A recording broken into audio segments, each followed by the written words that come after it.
Welcome to On the Table with Ashley, a podcast where I explore ways in which we can amplify human connection by increasing our curiosity and respect and reducing judgment. It's my pleasure to welcome Dylan Williamson to On the Table.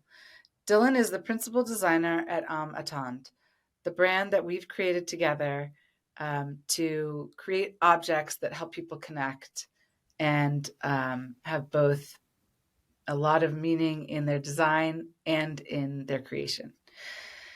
Dylan's personal philosophy is that good design is synonymous with interpersonal care, their motto being, well-crafted objects create quality experiences because when people feel taken care of by their material world, they take care of one another. And this is a perfect motto, not only for Dylan, but also, in my opinion, for Âme Atendre, because it really holds what we're trying to achieve with the brand. After graduating from the furniture department at the Rhode Island School of Design, Dylan entered the world of home design as a textile and furniture designer. In the summer of 2022, they collaboratively designed the first Âme Atendre collection with an emphasis on quality objects that help people connect to everything that matters. And please go check out our website at www.ameatendre.com to view the amazing products that we have designed together and created. Dylan is also the co-director of Splish, that's Splish, pronounced Splish, a gender-affirming swim and activewear brand launching in the spring of 2024. Splish is a design studio focused on forming local supply chain solutions, community-led design, and providing quality garments for everyone that enjoys being outdoors. You can find Splish on Instagram at Splish, that's Splish, and the website will be www.splish.com, and we'll put this in the show notes. Dylan's personal Instagram can be found at Dylan Tescher, TESCHER.W. Thank you for joining today, Dylan. Thank you for having me. I'm so excited. I always like to start by just talking a little bit about your childhood and where you grew up. So can you tell us where you grew up and what kind of kid you were, what you liked to do when you were young? Mm-hmm. So I grew up in southwestern Colorado in a small town at the time, although it's grown a lot since then. And I was a very enthusiastic kid with a wild imagination. And I grew up on this house that had this kind of like expansive back property. So I just was always running around outside. And then I also was a pretty competitive athlete. So I was a Nordic skier and a cyclist and a climber. And I started doing those things pretty competitively in middle school through high school. So that was a very kind of fundamental part of my childhood, was sort of developing a relationship with my body and with my peers that was sort of around kind of this radical form of movement. And I do think that's informed a lot of my work today around design, and around of just kind of my values as a person generally. And yeah, I've always loved being outside, and I've always found a connection with the outdoors. So that's kind of still stays true to this day with me. So for all of those sports that you did when you were young, did you feel compelled personally to do them at sort of that very high level, or was that something that you were encouraged to do? I would say both. The community that I grew up in Colorado, there's some communities that really value academia, and there's an emphasis, and people really strive for a high level of that. In the community that I grew up in, it's very much catered towards outdoor recreation and competitive outdoor athletics. So it's both sort of the culture that encouraged that. And my mom was a professional cyclist. My dad is a very avid climber. So there's also that kind of family side of it. But I also really just enjoyed moving. And I still to this day enjoy movement practices, because I think they're both good for you in so many different ways, but they also help you connect to the larger community and to the larger environment, whether that be an indoor and outdoor environment. Yeah, that makes sense. What do you think led you to the field of design? So, I always want, since I was a kid, I've always wanted to be an artist. And I don't think that necessarily led me to the field of design, but I think it's sort of a sweet kind of moment where I realized that that was something that was important to me. I think as a person, I'm a very spatial. So the way that I understand the world is very much through space and through objects. So I have a really easy time developing objects kind of in my head and then translating that onto paper into models. So I think that there's also that sort of ease there. But I also think it kind of goes back to this point of growing up in an environment that was very outdoor, competitive oriented, and also kind of getting to our later conversation existed in this very in a space that was very oriented around a binary and feeling a little lost in that. And art and design was a place for me to kind of remove myself from that dynamic and to just kind of find alternative ways of understanding the world, which I think led to finding alternative ways of understanding myself. So I think those two things often for many designers and artists sort of commingle. The way that art and objects allow us to relate to others in a way also teaches us how to relate to ourselves. So, when you were young, were you already drawing and doing creative things like from a young age, just drawn to that? Definitely. Yes, always drawing, always. I loved paper mache, which is my mom was a Spanish teacher, so she would always be making paper mache, and that was my favorite thing. I think because it's sort of this combination of illustration and sculpture, and they're really colorful, bright pieces. So I do a lot of that whenever I could. And then, very fortunately, because it was such a small community, I kind of got to apprentice with a lot of different artists in the community. So I would work with woodworkers, I'd work with garment makers, or painters, and kind of see what their life and their studio practice was like.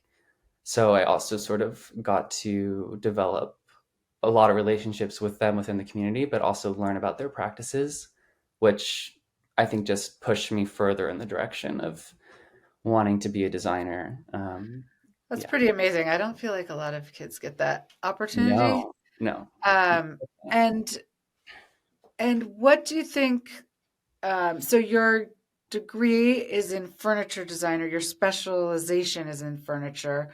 Mhm. What led to that? And maybe you can talk a little bit about, um, you know, what that means to you today. So in our next collection, we will have some items that are closer, I think, to furniture. But how important is that to you still today? And how did you choose that as your specialization?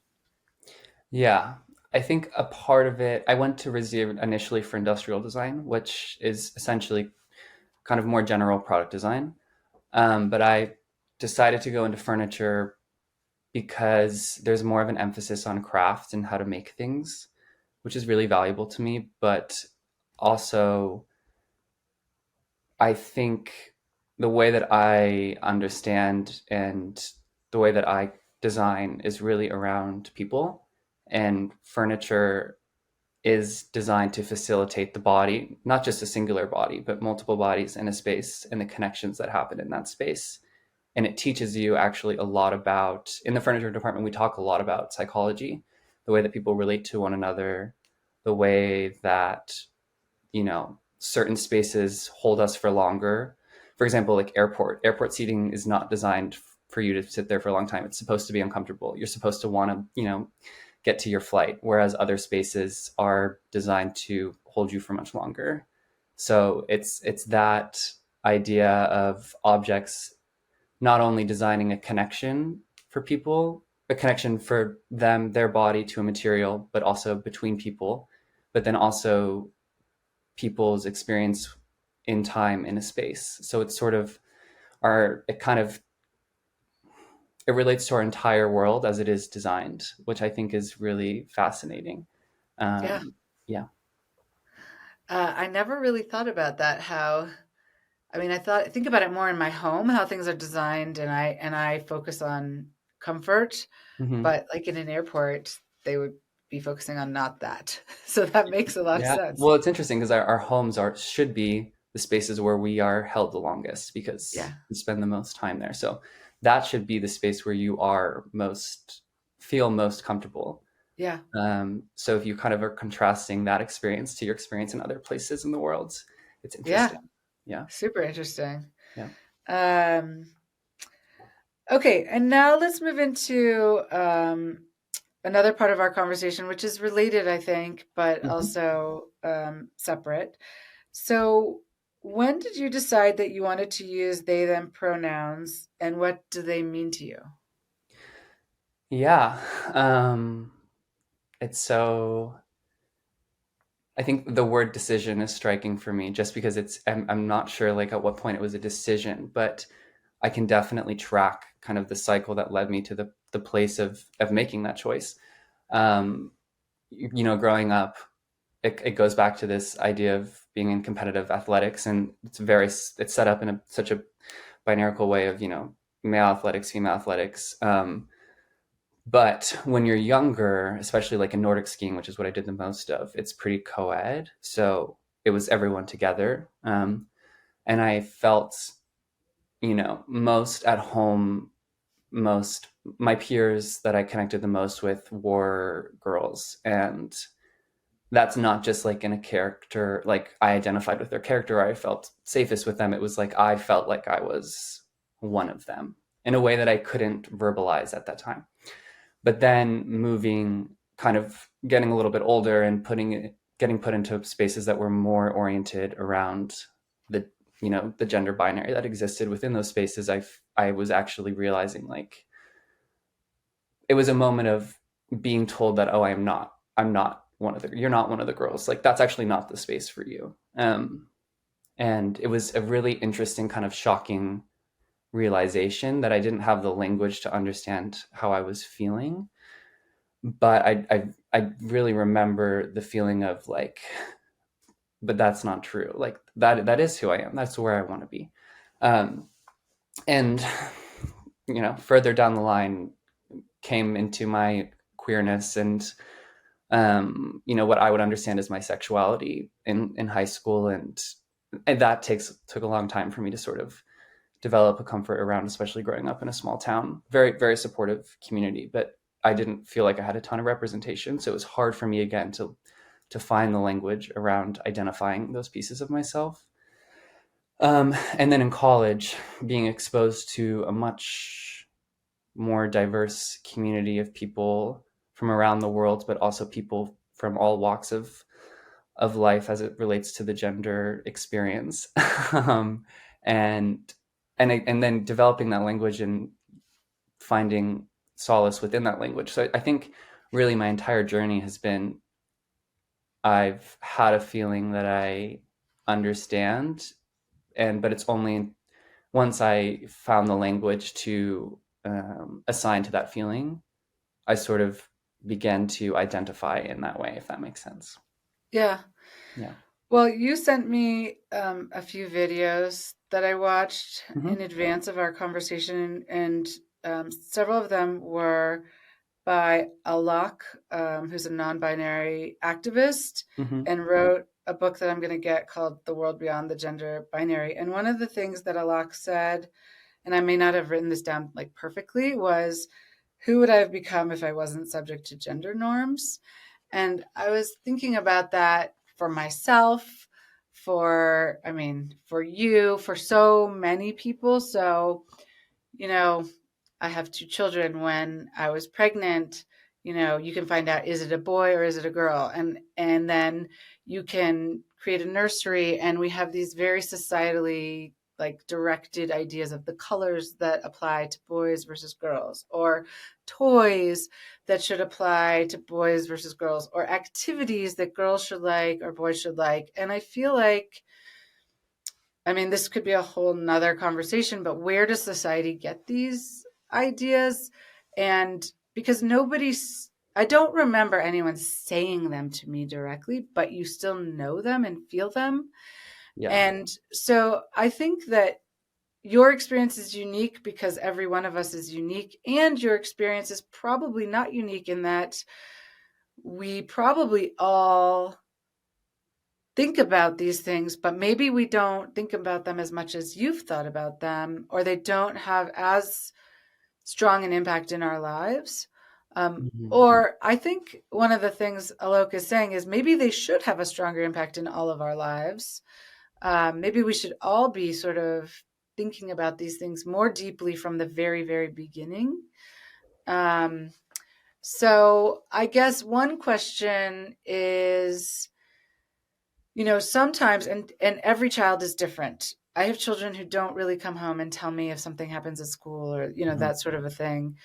But when you first were feeling this, like, no, but that is the space where I belong, did you want to, or did you come home and talk about it, or was it something you just processed on your own?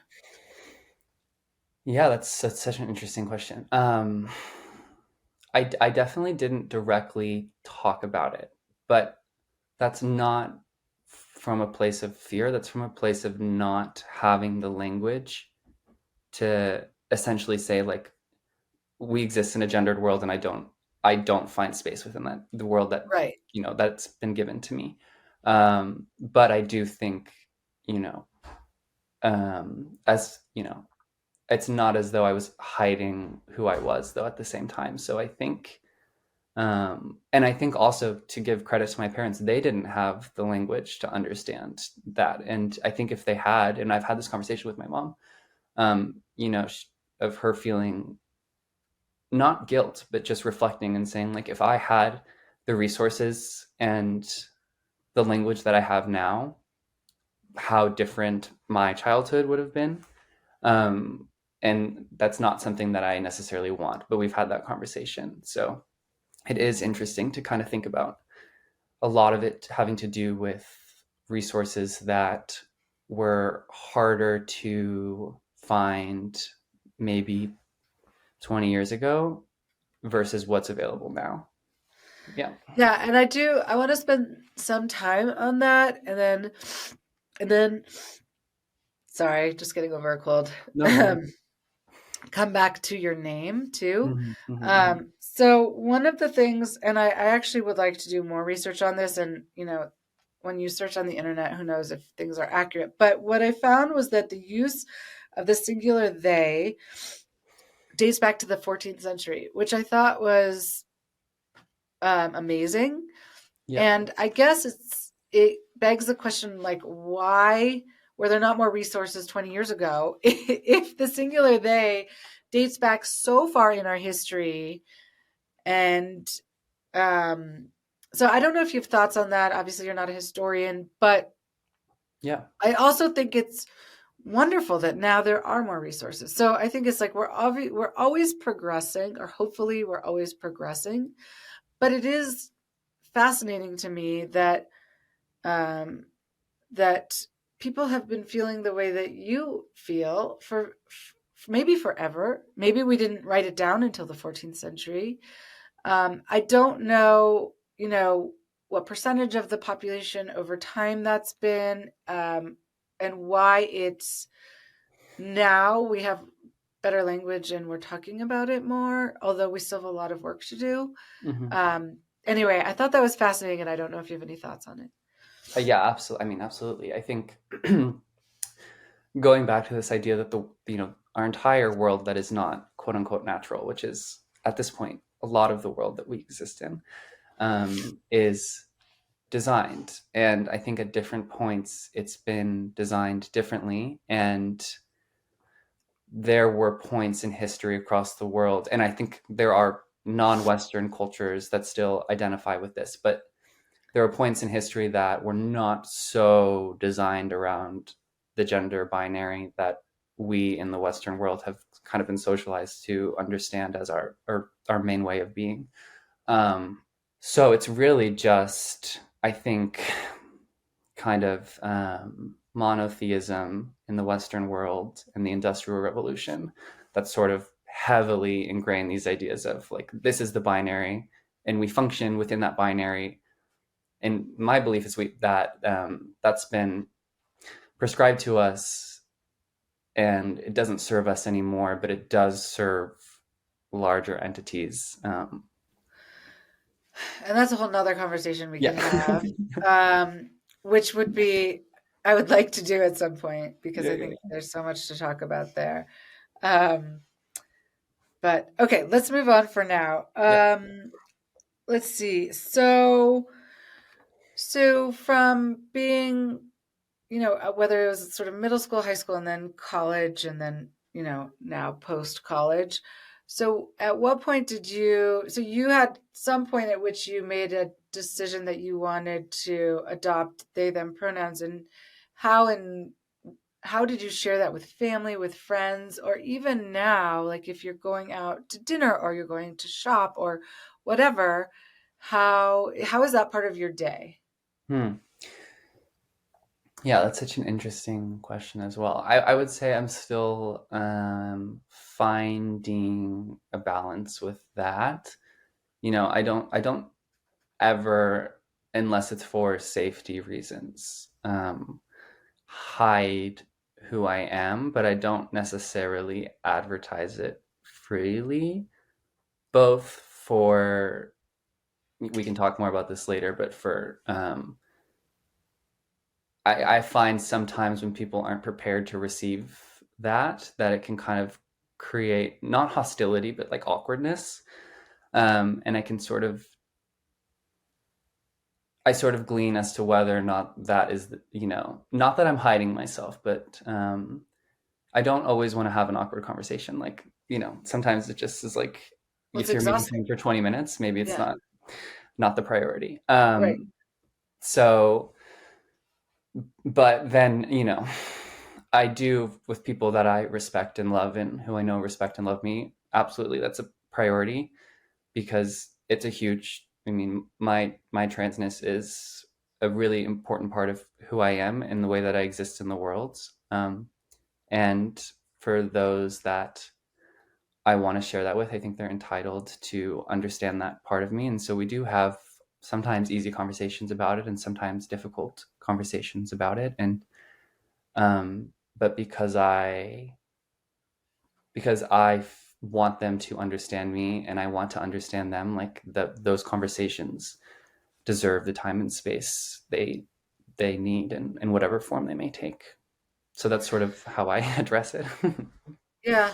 Yeah. And you said, I don't know if I'm going to get the word right, but you almost were saying like they deserve it, but I also think it's about what you deserve. Mhm. So, and you probably, or maybe you in each situation determine like, what do I need in Yeah, this? absolutely. Because I think, and that was, I think one of the things that I really learned from the reading that I've been doing and the videos that I've been watching is, um, it really, it shouldn't be so much about what I need. It should be about what you need, or what we each need, I should say, more specifically. Yeah, absolutely. Okay, I'm going to read another quote from Alok.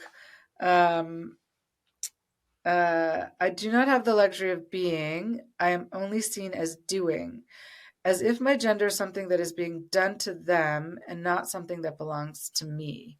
Hmm. And I think one of the goals for me of having this discussion, and more people having this discussion and increasing their curiosity, is to understand that every one of us has the right to be seen the way we feel. And it's actually not about, um, really what I'm feeling as a cis person. And I actually don't like that word, but I'm gonna define it for people too, because I don't like the way it sounds, I think. Um, but it's really about what in each individual that I come in contact with needs, and that we as a society need to do a better job of understanding that. And that's something I feel like I've really learned this week, and in researching for this conversation. And I actually want to apologize to you, because I feel like, although I absolutely have respected you since the moment I met you, I'm not sure I was curious enough. And Hmm. for somebody who is so focused on the importance of people becoming more curious about everything from like politics, just name it. I think we've lost our curiosity as a society, and that is leading to a lot of negativity. I was actually disappointed in myself that I wasn't more curious. Like, why hadn't I not done this research before? So I wanted to, one, apologize, but also say, like, it's my goal to do better. And I think it should be everybody's goal to do better. And I hope that people listening will, one, they'll have more curiosity, and two, learn how to ask the right questions and do the right research to become more informed, whether Mm-hmm. it's about the gender binary and pronouns, or any other topic, to be honest with you. But Yeah. so I just wanted to say that to you. Thank you. Um, Yeah, received. Yeah. and it made me wonder more broadly, like, can we increase respect and decrease judgment without curiosity? And I'm not sure that we actually can. So I don't know. I'm just kind of mulling that one over. I just think curiosity is such an important ingredient, Absolutely. and and I also think that having some tangible reason for curiosity is also important. So, you know, I know you, and I know one other individual who has adopted they them pronouns. Like, I don't have a huge number of people that I know in my life directly, and I think it's very helpful to have people that you know in your life going through, again, it could be anything. It could be politics or an opinion on any specific subject, but Mm-hmm. I'm wondering, and we can think about this and add some notes in the show notes maybe, but how do we get people to know somebody if they don't know somebody with they them pronouns, just because that's the subject we're speaking about today, so that they can increase their curiosity and thereby increase their respect and decrease their judgment? And maybe Yeah. that's like some kind of project that could be taken on. um, Yeah. I don't know. I'm just sort of thinking out loud. Yeah. I mean, I feel like with everything you just said, you really, I have a lot of respect for everything you just said. I think you really kind of nailed it and what I was going to bring to this conversation, which is, um, it requires a great deal of courage for everyone, I think, realize the binary that we live within and embark on the process of unlearning it, because it's so ingrained within us and it is so much of our everyday lives. And unlearning is a really difficult but really rewarding thing to practice, for me at least. And I think a lot of being a trans person is unlearning, because you know we don't fit in the world that is, you know, been presented. The binary doesn't work for us. And another thing that Alex says is, which I'm so glad that you're bringing them up, like such a great resource, but that, if we look, we we've been taught to understand, the binary gender binary, male and female, as kind of these entities that exist in polarization, and within that polarization we are never enough, because you're either trying to be female but you're too male, you're trying to be male and you're too female, and so it's like this pull, this tension that exists. But if you think about gender as sort of this galaxy of stars, and you know two of those stars, one of those stars is female and one of those stars is male, and every other star is any other thing and gender experience or just person you could possibly be. And then even within the male and female stars, there's so many opportunities of what femininity is to you and what masculinity is to you, and you can celebrate. Like, I absolutely think it's so important to unlearn what we're taught gender is and find what, if you identify as female, what does femininity mean to you, and celebrate that. It doesn't have to be what's been taught to you. You can be female or you can be male, and you can be cis female or cis male and still really celebrate that. And I feel like that's super important. I do think a lot of the dialogue that's happening right now is people feel like they can't celebrate that. And I just want to affirm, like, you absolutely should be celebrating that. That is unlearning, because I think oftentimes gender is given to us as an act of, it's not given to us to celebrate oftentimes. And then another thing that you said, which is coming to the conversation with curiosity. And I feel like that is so valuable. I think in any conversation, if you come to the table with ego or with this concept that you are entitled to someone's experience or entitled to a certain conversation, or you come to that conversation because you feel guilt or because you feel discomfort or because you feel shame, I think I just think be aware if you're coming to a conversation with those feelings, and maybe don't enter the conversation until you feel, okay, I'm feeling genuinely curious. And within curiosity exist fear and guilt and shame, but they're not the catalyst for the conversation. And I say that because I think learning is a selfless act, and it might oftentimes produce self-serving kind of consequences, but the act itself is selfless. And I think if we can approach other people with respect and curiosity, and also approach ourselves with respect and curiosity, those conversations will be fruitful. And they might be uncomfortable, and there still might be these feelings of shame and fear and guilt, but we'll persevere through that, because at the core of it is a desire to understand.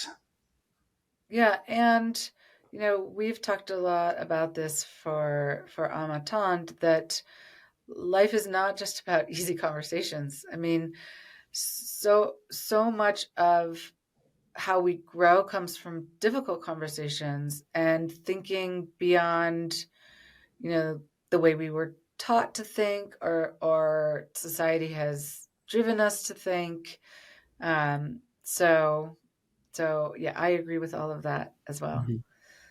Um, okay, let's see. More questions. Okay, so going back a little bit to the fact that they them pronouns have the singular they them pronouns have been around for so long, and probably forever, honestly. Mhm. Mhm. Why do you think that they've become more prominent in the recent past, that there are more resources now than there were, say, than even when you were a child? And is that because we have more activism, greater openness, the internet? I mean, what do you think has led to that? Yeah, I mean, I think I definitely don't think it's more activism. I think trans and queer people have been advocating and have been activists for a really long time, and I only say that because I just want to acknowledge, like, the space that before this decade that was made for us to arrive to the place we are now was Yeah. entirely due to them. Um, but I do think that the internet is a huge factor, because it allowed for trans and queer people to both connect, but also kind of develop and further a language together around queerness that has become more of the norm, or has become more normalized in our kind of just general language setting. So I think, yeah, I mean, really, the internet has been such an amazing tool, and also, you know, is a dangerous place and can cause a lot of pain for everyone, but specific to this conversation, for queer and trans people. So it's I think sort of been this wonderful reckoning of community, and then also this realization that you know just to be safe, and there are also a lot of tools around how to be safe. So Yeah. yeah. So I'm wondering now, because I do see, not everywhere, but I see it much more frequently that people will sign their email with their pronouns. Mm-hmm. And, there was another website that you gave me with a lot of information about pronouns and how you could start a meeting talking about pronouns and all of Mm-hmm. these different things. But I'm wondering, it's an easy thing to do because it's short, but I'm wondering if it actually moves the needle at all, because without the discussion of the gender binary and what the pronouns actually really mean, I I'm not sure how much it is actually moving the needle forward, and I wonder like what you think about that. Like, is it a positive that you see more people stating their pronouns, or is it just, I'm not sure what the term is, but where people just do things because everybody else is doing it and it's not real? And is there a better way?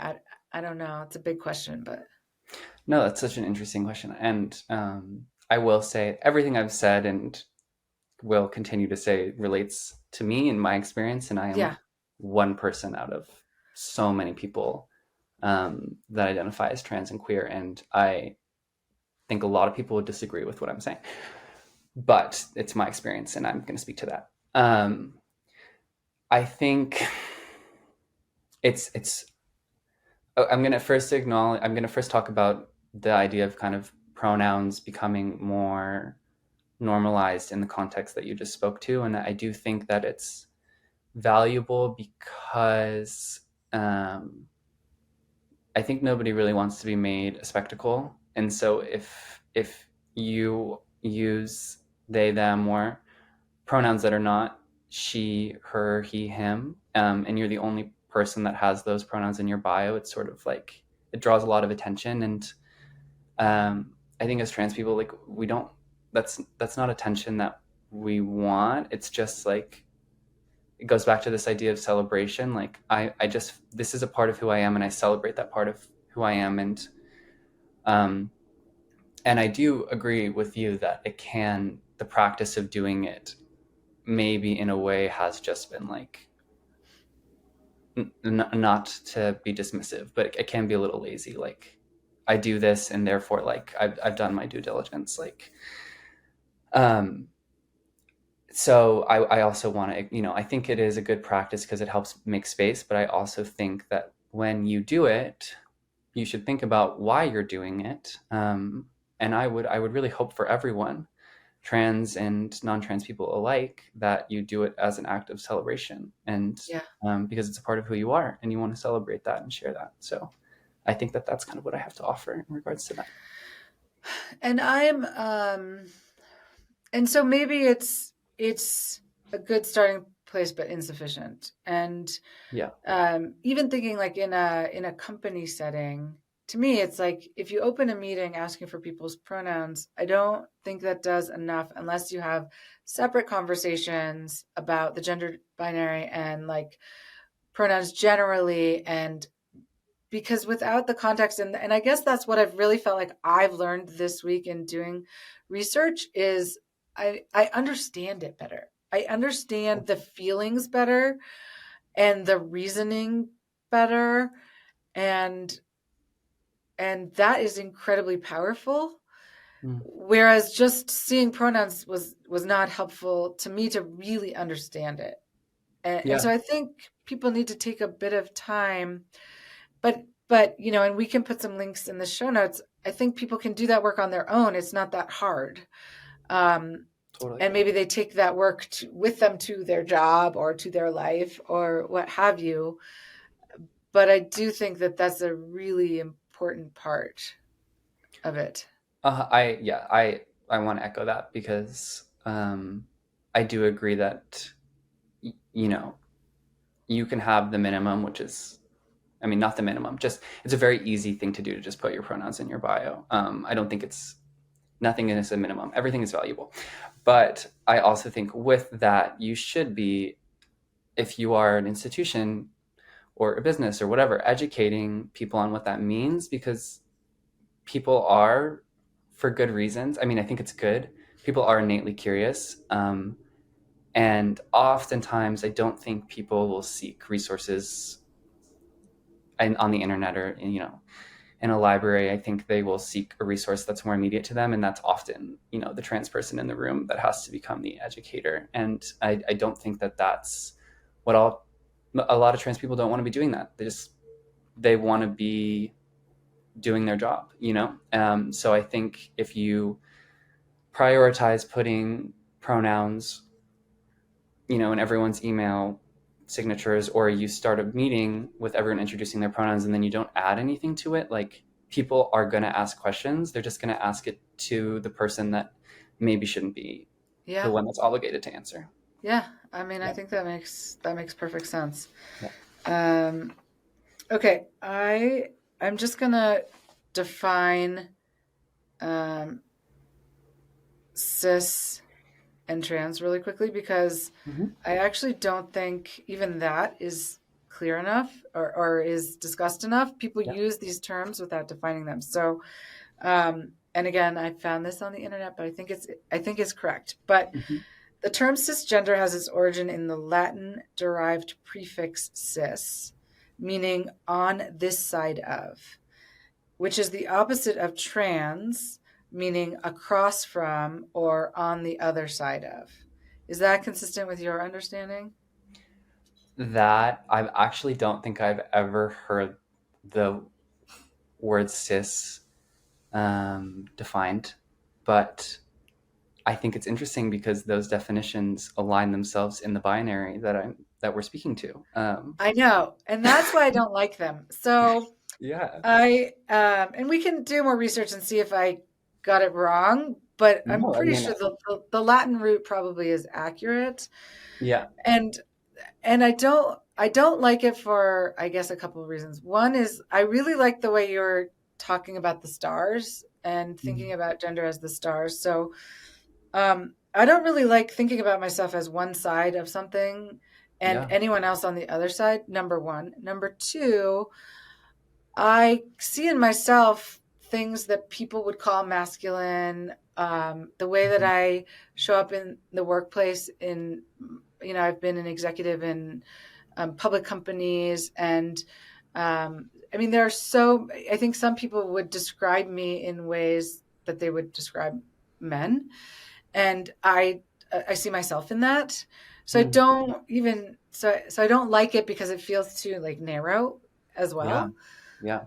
And I don't like trans being on the other side of either, because I don't think that's true. And again, maybe these definitions are not the exact correct ones. And let's actually do some research together and put Yeah. some information in the show notes. But to me, being trans is you're choosing among the stars. You're not Totally. you're not saying I am one star or another star, but I'm some of all of these stars. And I think cis people are also part of all of those stars. It's just that the way society defines the stars is more narrow, maybe.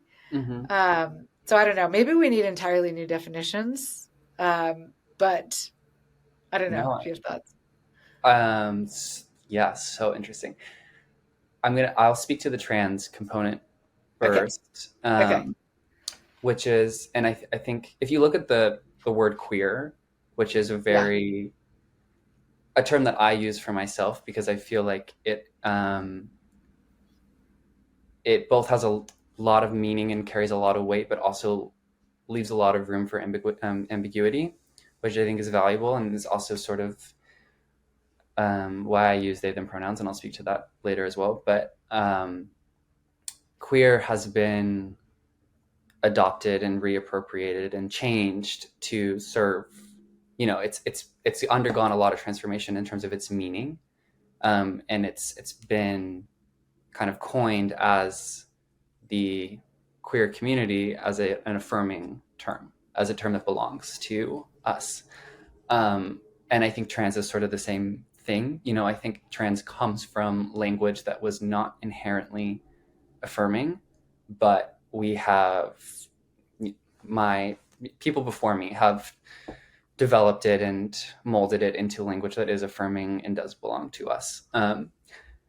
So I think it's interesting when there's a definition for a word, but the language setting and the usage of the word in the current context really changes it, because as the queer community, the trans community has said, these are our words, we're reclaiming them, and we're going to use them in this way. And so I think with the word cis, it might it's maybe a word that doesn't serve its purpose, or maybe it just has not been reclaimed by the people that might identify within that space or be placed within that space, if that makes sense. Yeah. So can you tell me what trans means to you then? Mm-hmm. Trans for me is essentially is the galaxy and not the star. It leaves so much room for not. I think it allows me to not be perceived too directly, which is important to me, because I think within, I don't like to be perceived, because it often makes me feel less than the person that I am. And so I think trans allows me to be, there's no expectations for myself and from others within it. So I can be trans now, and when I decide to, start hormone replacement therapy or undergo surgeries or gender affirming surgeries, the word trans still belongs to me, and it's still affirming for me. And so like I can embark on that journey, and for myself, there's no expectations, because that's my word and it's not going to change. And for others close to me, I would hope that they feel the same, and they're not perceiving my existence now as different than it might be in the future, because I'll always be trans, and I always have been trans. I just might not have had the language around it. Yeah.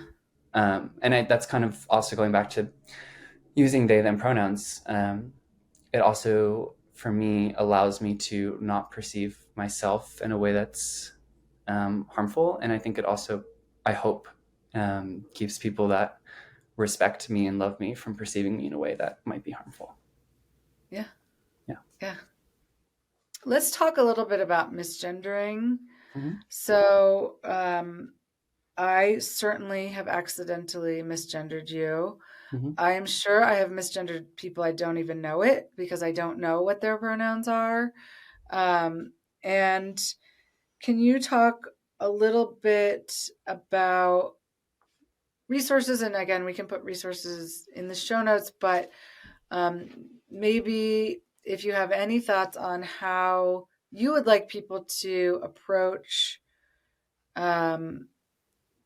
conversation. I think this is largely verbal conversation. It's easier, I think, in writing to be thoughtful about gender if you know somebody's preferred pronouns. But in verbal language, it can be, I think it can be harder. It certainly is harder for me, and I'm working on it. But I don't know, maybe you could talk just a little bit about that. Yeah, absolutely. I think, again, this is my experience as an individual, and a lot of people might not agree with what I have to say. So I just want to say that. With misgendering, I think it kind of goes back to this conversation of curiosity and intention, and whether your intention is one of guilt or of shame, and whether it's one of openness and curiosity. So if you do misgender someone, I think, and I have, I can speak to this because I have misgendered people in the past on accident. And your reaction is like, oh my God, I can't believe I just did that. I feel like so guilty. I feel so ashamed. I feel afraid that I've hurt that person. And like, all I want to do is just like, let them know that I did not mean to hurt them. And, and I think you can get really caught up in that feeling of like, oh my gosh, like I feel so guilty. And I think I would encourage people to just take a step back and, just let that feeling settle and try and reapproach the conversation with a little bit more openness and curiosity. Because what you don't want to do is make a spectacle of a person by, especially if you misgender them in a space where there's multiple people around, maybe people that don't know them super well or do know them super well. you don't want to make a spectacle by over apologizing or just apologizing in a bunch of people in front of a bunch of people. I would say if you misgender someone, like just don't say anything. Let that feeling, you can feel your guilt, process your guilt. Um, and then if you still feel like you need to say something, go to them in a more private space and say, hey, I acknowledge that I did that. I want you to know that I see you and I respect you. And I want to open this conversation and make sure that you feel seen and respected by me. But I think the biggest thing is, where I, as a trans person, am pretty good at like filtering it. So it's not necessarily, although I do want to be gendered correctly, it's important to me that people aspire or try to do that. But I'm also good at filtering it so that I'm, like I'm more or less prepared. I sort of enter a space. I'm like, okay, like I'm preparing to potentially be misgendered. Yeah. And that's not a good thing, but it's also like, that is the reality of spaces that I enter sometimes. And what does catch me off guard or make me uncomfortable is when people apologize and make me feel like I have to sort of make them feel better, because Right. it's Right. just like it's just an uncomfortable feeling. Yeah. Well, and I was wondering if, do you consider yourself an introvert or an extrovert? Ooh, I think I'm pretty social extroverted, but I don't necessarily get energy from being around people. So it's like I'm Your extroverted, but combo. I need charged. Yeah, I need time to recharge. Yeah, Yeah. yeah. I actually think I'm similar to you. So my question was going to be, do you feel like you need to kind of check your energy and decide, like, is it worth going to this party? Is it worth going to this art showing or to this dinner or what have you? Because I feel like it takes extra energy for you because you have to prepare yourself for potentially or maybe even likely being misgendered, and then Hmm. how you're going to react to it. And I mean, that seems like could take a lot of energy. Yeah, it takes a lot of energy. And I think it's kind of this element beyond that, which is like we are all always performing, but as trans people, like we're really performing because in certain spaces, because we don't know who like might not want us there, or beyond that, we don't know who, if there's a person there that like might potentially disagree with our being to the point where that the situation might escalate. So you're being overly cautious, you're being overly friendly, and I think this is something that I'm trying to unlearn, because I think a lot of trans people that I really admire are very like have gotten rid of that feeling, and it doesn't serve them, and that's just not where I'm at in my journey. So I think it does require a great deal of energy and a great deal of preparation, but I think, and this applies to everyone, not just trans people, like I learning to surround yourself with people that celebrate you, learning to not enter spaces where you feel like you won't be celebrated, because it is a choice. And if I am going to go into a certain space, like just going in as myself, and trusting that my community will not protect me, but will be my ally, Yeah. um, and not entering a space with shame or fear, just entering with openness, which I feel like is the through line of this conversation. Like, Yeah. I really try to check myself when I am making decisions around my identity or my life that are based in fear. Yeah. Which would be good for all of us to do. Okay. I said I wanted to come back to your name and then I didn't, but I would love to come back to your name. So, your parents, I don't know the derivation of your name, but your parents gave you your name Mm-hmm. when you were born, presumably at the hospital. It's very, very difficult to add a name for a baby once you leave the hospital. I mean, it's doable, but it's a ton of paperwork and it's very difficult, and you're very, very strongly encouraged to provide a name when a baby is born.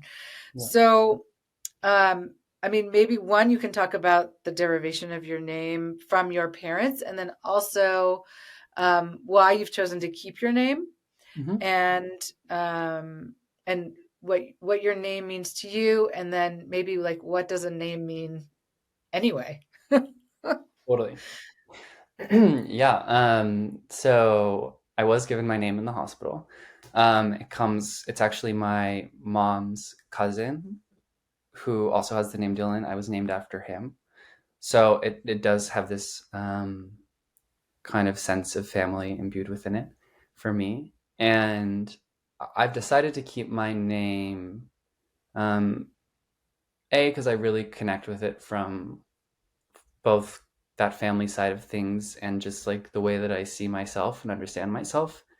Um, and there's also this Charlie's Angels movie from the 2000s, that I'm not sure, or it's maybe from the late 90s, early 2000s, late 90s, but um, it's essentially a rendition with Drew Barrymore, and Drew Barrymore's character in Charlie's Angels is named Dylan.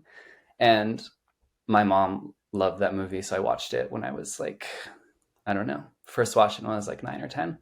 And I really have always loved that character because of for the time, the version of femininity that she represented, I felt was very powerful, and like she was strong and like super independent and super capable, but also beautiful, and just like existed um, outside of the realm of what I understood as kind of the gender binary at the time, or outside of the realm of the gender binary generally. So I really connected with her, and I kind of saw her as like a role model for my name. So I've kept it. And there's, a lot of trans people that keep their names. Actually, Dylan Mulvaney is a pretty big trans activist, educator, influencer right now, and she kept her name. And I think it's for similar reasons, because we as trans people, like, we're not, we we are in the galaxy. I'm not necessarily trying to align with the binary that has been presented. I'm outside of that binary, and so I see my name as outside of that binary. Yeah, so your name could be anything. I Could mean, be anything. it's Yeah. not, so we don't have to ascribe a gender affiliation to any name. I mean, yeah, I think it's kind of weird that we describe or ascribe a gender affiliation to like a sound that represents a person, And It's yet just we kind of one of do. those things where, like, why do we do that? Yeah. Yeah. Okay, great. Um, let's see. I'd love to talk a little bit about fear and pronouns. So you've brought up Mm-hmm. fear and shame and guilt. Mm-hmm. And I think that you and I both believe that fear, which is sometimes an unknown or unconscious fear, can, and I'm not talking about this conversation, but generally speaking, can show up as anger or can drive our response to any situation. So sometimes we don't understand what we're feeling, but it's I think oftentimes fear driving anger or negative responses to situations, I would say. Mm-hmm. So I wanted to explore a little bit your thoughts on fear and the use of pronouns. And again, like, as I think society like puts on us these norms that we are supposed to sort of abide by or live by, and they them pronouns is not currently within that norm, and hopefully it will become within that norm over Mm-hmm. time. But I'm wondering if you think that there are ways to address fear, and specifically in the use of pronouns, in order to, I guess, normalize and reduce that fear and make it go away over time. Yeah. Big question. Um, I think that I guess there's two, and the way that I see that there's two sides to that, and it's fear that is experienced by trans people or gender non-conforming individuals that use they them pronouns or pronouns that are not she her he him pronouns, and then there's fear from the side of people that use she her or he him pronouns, that are communicating with someone that might use they I them was pronouns. really talking about the latter. Okay. So people who use he, him, or she, her pronouns.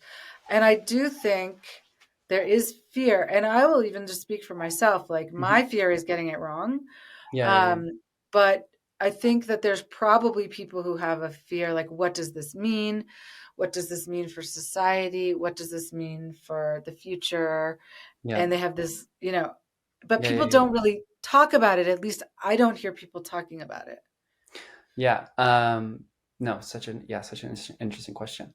So I think I'm going to just go back to this again, and it really comes from a place of it's all about intention and why you're coming to a conversation. And I think that while it's really difficult, if you are truly coming to a conversation with curiosity and openness, that means you don't have an expectation of someone's reaction. And I think that that is just like as a human in the world, really hard, and we are not taught how to do that. Yeah. So that is just extremely difficult, no matter the lens or the topic. But I think if you try, and you know,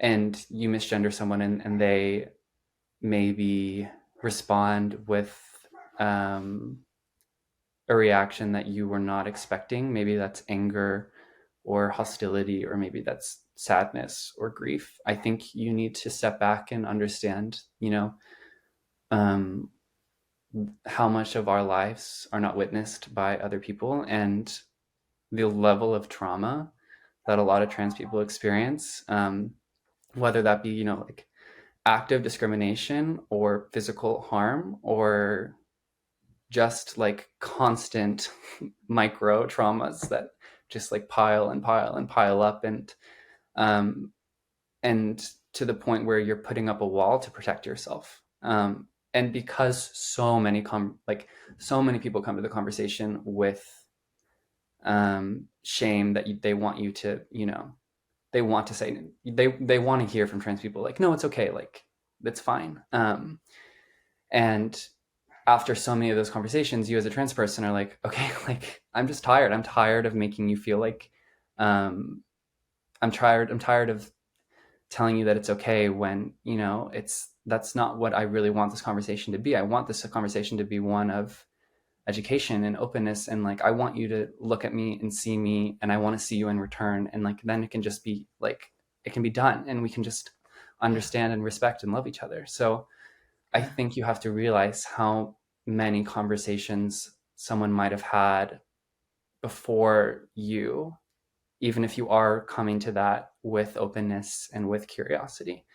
Um, and so I think, persevering and honoring their pain and honoring their trauma, and also respecting yourself. I think like with curiosity, you also owe it to respect yourself and respect the other person. So maybe reevaluate if you feel like that respect on either side is not being met. But persevering and maybe listening, just being like, wow, okay, that sounds really painful. Like I would if you're open to telling me about that, I'm here to listen. And Yeah. again, do this in a private space.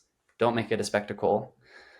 But I think just trans people and people in general are just not used to having conversations with others where they're just genuinely interested and open to hear about Yeah. your life. And I think all around, like if we came to people, um, and we understood someone sharing their story as not an obligation but a privilege across the board for everyone, how different our conversations might be. Well, and to me, it takes me back to Âme Atendre and the brand and like the reason for the brand. And because I do think that we don't genuinely listen and we're not genuinely curious enough in most aspects of our life. Yeah. So a big goal of the brand is to create these objects that have meaning that are also useful so you can sit down at the table and actually have these conversations and actually be interested in what the other person has to say, Hmm. regardless of the topic. Yeah, So absolutely. yeah, we clearly do have a lot of work to do. I also think time is going to help. So, Mhm. like for my children, um, pronouns and just even thinking about the gender binary, like I think they just have grown up with more openness. So I think I am hopeful that just sometimes time, the progress of time, makes things easier. Yeah. And I do think that that will be the case here, but obviously only time will tell us that. Well, yeah, and I also want to say to that, I mean, I think right now there is this idea of language setting generationally, and I think for my generation, Gen Z generation, language setting is something that's comes a little bit more naturally. It's like more of a part of the way that we've been socialized than previous generations, maybe because of the internet, because language changes so quickly. Um, but I also think we live in a cancel culture right now. Yeah, And while maybe 20% of the time the cancel culture can protect people, the rest of the time it does not serve us and it yeah, elicits so much fear. And I think that's why there's so much fear around transness in general, because there's a lot of miseducation and misinformation, but also because people are afraid of being canceled. So I think yeah, that's also something we need to evolve beyond to yes. I build could more not agree respect. more. Yeah. I could not agree more. Um, okay. Well, is there anything else you want to talk about on this subject before we move on a little bit to some product and wrap up questions? Yeah, I mean, um, I think the resources that you brought up, Alok's book, Beyond the Gender Binary, is a great resource if you want to do a bit more self education. And I think my biggest advice to someone who wants to, um, if you have a trans person in your life that you want to begin to understand better, and just do some research by yourself and don't look for them to educate you. I think like do your best to educate yourself and then come to the conversation with the openness that we've talked about. And obviously you can ask, I think if it's someone's close that's close to you, like you should ask questions, but do your best to prepare yourself for the conversation. And then I think you'll find that as a trans person, it's you just build up a lot of fatigue over time. And when someone's coming to you and they're not looking for answers, they're just like looking for understanding, it's such a wonderful and intimate and just like love building conversation. So I think that's my biggest takeaway. Okay. Yeah. Well, I'm gonna end with one other quote by Alok Mm-hmm. that I really like, and I think it's applicable both to that online conversation that you're talking about, to understanding not only trans people but people on different, like all over the gender binary, and frankly, anything, any conversation or topic right now in our very very divided society, which is let's make hate unprofitable. Let's Yes. make love, compassion, and empathy viral. And hopefully, person by person, one person at a time, if we can get people to increase their curiosity, do some research, have, practice compassion and love, I really do believe we can make a difference. Mm. And so let's do it. Yeah. Agreed. Absolutely.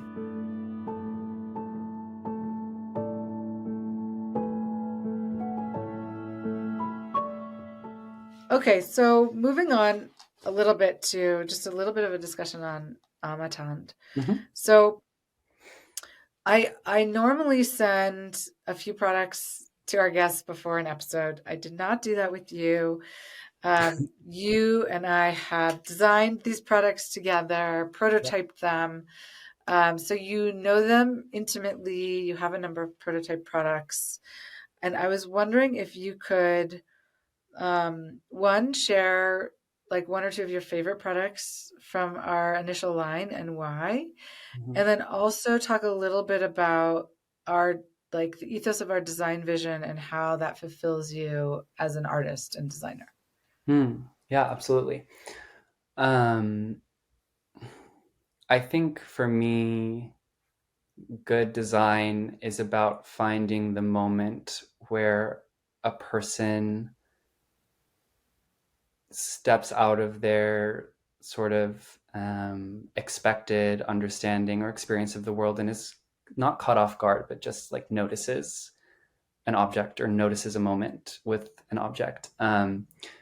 And I strive to cultivate those moments wherever I can within a design, specifically kind of those joyful moments of unexpected pleasure or tactility. So for me, the two pieces that are my favorite right now are the serving board, which has this lovely kind of optical star pattern around the perimeter. And then this is a prototype. I'm going to show it, but these glasses that are made in the Czech Republic by a glass studio called Klimchi that we collaborate and design with. So I like those two pieces because they're the same optics, but the scale of the optics changes. So on the serving board, it's larger, it's smoother just because of the character of wood and grain being sanded. It's a much softer touch. It's warmer. And so the experience of touching and running your hand over that versus the experience of touching this, where it's, the character of glass is cooler. The shapes themselves have a bit more contrast, not sharpness, but they're just more noticeable in a way. And how it's the same pattern, but the feeling that is elicited is so different. And I think that that's a really wonderful moment because I think it speaks to our design world and creating those moments of being present, because when somebody notices something like that, they're immediately like in the body. And there are a lot of tactics in therapy around, there's something that my therapist a while ago told me about, which is like, if you're feeling anxious in the room, like identify 5 things, like feeling, seeing, smelling, hearing. And so I think when we get those moments of unexpected tactility or pleasure, or just sensory experiences, it immediately grounds us and makes us more present. And so in a way, it is literally the catalyst for being more present and having conversations with people that are more open and more present. And that's kind of the goal, is making objects that ground people and allow them to reach across the table and honor another person's experience. And I think good design is creating those moments of noticing. And within those moments of noticing, you are more open. Yeah. Yeah. Yeah. What do you think people don't understand about product design and production that you would like them to know? Oh my gosh, so much. Just like the amount of detail that you don't even notice in a final product that is like probably took months of revision to obtain. um there's the design of an object that we spend a long time on, and then there's the prototyping, and there's the manufacturer's capabilities, and that informs the prototyping, or their specialization, which also informs the prototyping. And so I think people see design as a very linear process, It's like, we want to make this, we make it. Maybe there's like a few samples that happen, and then, it's done, and it's all very clean, and, but our process is very cyclical. And I think that is what makes good design, because um, nothing exists within a vacuum. It's all informed. It's informed by the crafts people that make it. It's informed by the customers that use it, and it's informed by our ethos. And those things are always evolving. And a product is also always evolving because of those things. And I think that goes back to Âme Atendre is so user feedback based, because the world is always changing, and we want to support our customers within a changing world with changing desires. And so cyclical design is really at the root of that. And I think people, both for kind of collaborating with us to help us better our product and better our brand, I want them to understand that, but also just to understand how much work, and also how much kind of lack of expectation you have going into a design process, because you have a goal. And I think they're usually, within a design, we have like 3 or 4 things that are must-haves within that design, but then how much of it is evolving and changing and moving in a circle. Yeah. Yeah.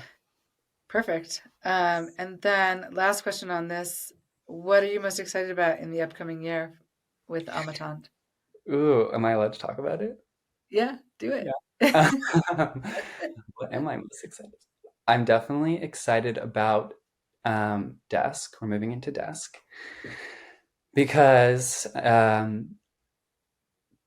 objects that relate to food are really fun. But there's also they're really community centric, because food culturally is so based around gathering. Whereas a desk, in I think our contemporary understanding of work, is more solitary. It revolves around more quiet spaces, more focused spaces. And it's a really unique and fun challenge to try and imbue those spaces and objects with the sense of community and connection. Yeah. And so I'm excited to just, see where that takes us. Me too. Yeah. Okay. So at the end of every episode, I ask every guest 5 questions. So the first one is, as we explore at Âme Atendre, objects can hold a lot of meaning for us and can tie us to the past, enable us to enjoy the present, and even take us into the future. Can you share an object from your life, whether you still have it or not, that holds a lot of meaning for you, and tell us why? Mm-hmm. I came prepared. This comb is my great grandmother's comb. So my mom's side of the family is Danish, and they came here during World War II. But my great grandmother raised 5 children by herself, and then after that was like, I'm gonna go to school in San Francisco. She went to the San Francisco Art Institute, and she's like, I'm gonna be a textile artist. And so she went and would go to night classes to study textiles. And this is her loom comb. It's it's really light aluminum loom comb, but it's used with weaving. You have the warp, which is the vertical strings, and then you have the weft, which weaves between them. And the loom comb essentially pulls the weft together to kind of make sure that there's no gaps. And so I love this object, because I think it's beautiful. It's very much a tool. I don't think it's meant to elicit beauty, but for me, it's beautiful. And it goes back to this experience of tactility. It's a very tactile piece, and it's been smoothed by her hand. So it's very much a representation of her. And when I touch it, it's sort of this connection that I had to this person. I don't even know her very well, but she, my grandmother, her daughter, is also an artist. And so she kind of instilled this opportunity in my family that was lost. And so I owe her a lot for that. So it's an important It's an object. amazing story on so many levels. Thank you for doing that. It is, yeah. Okay, can you share a favorite tradition with us? It could be from when you were a child, something that you do today. It could revolve around a recipe or someplace you like to go. Yeah. This also hails from my Danish side, but during the holidays, this is also probably like a loose interpretation of this tradition from Denmark. So this is how my family does it. But during the holidays, we do a rice pudding, and then in the rice pudding you hide a whole almond, and I think the Okay. dish is called risalman. I think that's what it's called. But so it's a big dish of rice pudding with cinnamon, and it's sweet. And usually we do it for breakfast on Christmas Day. Okay. Um, and there's the whole almond inside, and you evenly distribute the rice pudding, and then whoever gets the almond like wins a prize. And so for me, it's an important tradition because as a kid, the prospect of getting a prize was like so amazing. Even though it's Christmas morning, it's like another thing on top of that. But then also, it's just a very vivid memory of my entire family, like being fixated on this dish. My grandmother teaching me how to make the dish, sitting around in a room all together eating this warm rice pudding. It's like a really soft, cozy texture, and then this Yeah. moment of like biting onto this hard almond, and that sensory connection literally eliciting so much joy. So Yeah. yeah. That's a wonderful story. I would like the recipe because Yeah, my husband and boys love rice pudding, and I'm not so great at making it. So I would love the recipe. I'll send it to you. um, okay, are you in a phase in your life where you enjoy entertaining in your home? Why or why not? Hmm. I think Âme Atendre has definitely helped me veer into the answer of yes for this question, because I do think, as somebody I'm in my 20s, like my space is not so abundant for hosting, but the ethos of our brand is, it doesn't really matter where you are. It's just about the intention. And so I have tried a lot harder, and I love cooking. Like cooking, my great aunt and my great uncle are chefs in San Francisco, and they have their own restaurants. So like I was taught a lot as a kid to cook, and so I think for me, hosting has a lot to do with cooking and teaching people how to cook certain dishes, and in return being taught how to cook certain dishes. So it's less of the act of sitting down and more of the act of preparing that I'm enjoying right now. Okay, Yeah. good. Do you have one or two top resources, books, website, courses you can recommend to our listeners? Could be related to your work as an artist. It could be related to um, they them pronouns or trans life or anything at all. Yeah, I think a resource that you brought up earlier, which is Alok's book, Beyond the Gender Binary, is a great resource. Highly recommend. Um, another resource that I've shared with you that I think we both equally adore is Glenn Adamson's book, Fewer Better Things. Love it. An amazing book just about our material world and objects. And I've had the privilege of seeing him lecture a few times in college. And I've also even a further privilege to have him critique my work. So he's also just like an awesome person generally. But that book is really wonderful. Yeah. Okay, Yeah. perfect. Yeah. And last question, what do you do for yourself? Do you have a practice, a focus, a habit, or a daily routine that you adhere to that contributes to your success or just your well-being? Hmm. Yeah, I mean, I try and go outside and get my heart rate up every day. That definitely changes day to day. Maybe it's just going on a walk, going to yoga. Um, I think just being outside is really important. And I was raised to be outside.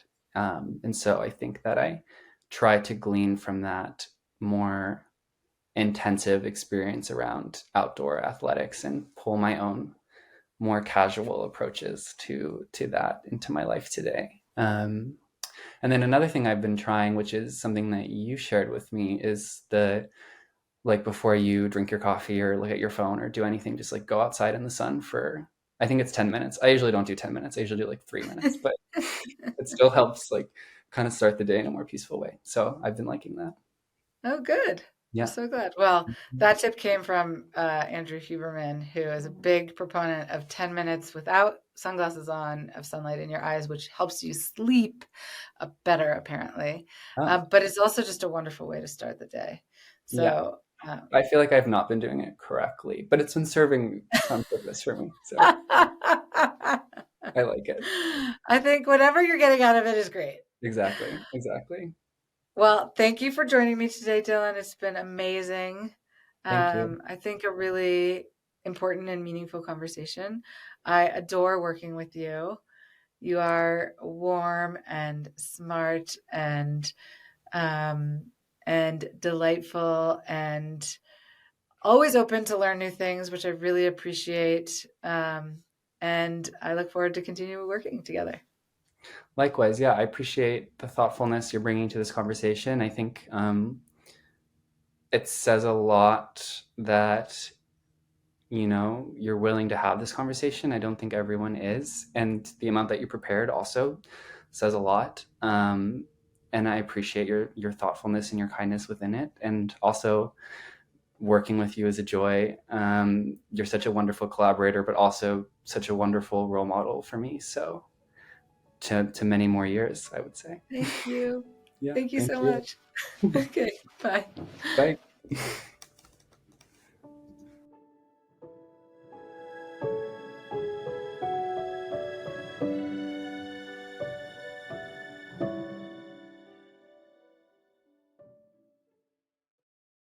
Thanks for joining On the Table with Ashley, where we'll meet individuals with thought-provoking perspectives from their varied life experiences and professions.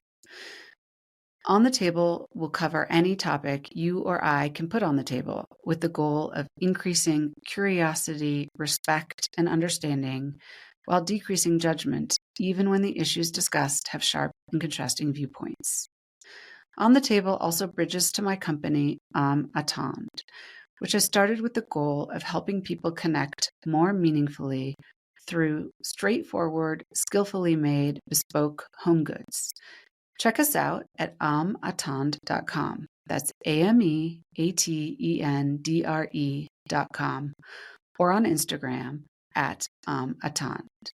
And if you have ideas for future podcast episodes, shoot us an email at reachoutanytime@âmeatendre.com. Thanks for listening.